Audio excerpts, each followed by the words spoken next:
पोहे उपीट खायचं म्हटलं की माझी मुलं लगेच नाक मुरडतात। मग त्यांच्यासाठी असे झटपट होणारे वेगवेगळे नाश्त्याचे प्रकार मी बनवत असते। आज पण 1 वाटी रव्यापासून होणारा झटपट नाश्ता मी इकडे बनवलेला आहे। त्यासाठी एका मिक्सिंग बाउलमध्ये 1 वाटी रवा, 1 वाटी ताक, 1 वाटी पाणी घालून मिक्स करून 5 मिनिटं बाजूला ठेवून द्यायचं आहे। त्यानंतर चॉपरमध्ये आवडीनुसार भाज्या, मिरची आणि कोथिंबीर चॉप करून घ्यायची आहे। हे सर्व मिश्रण रव्याच्या मिश्रणात घालायचं आहे आणि लगेचच तव्याला तेल लावून याचे छान असे डोसे करून घ्यायचे आहेत।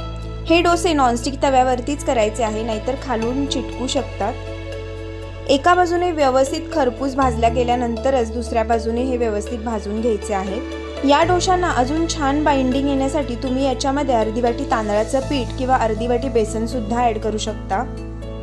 खाण्यासाठी तयार आहे आपले मस्त झटपट तयार झालेले रवा डोसे। व्हिडिओ आवडला असेल तर लाईक नक्की करा। Bye bye.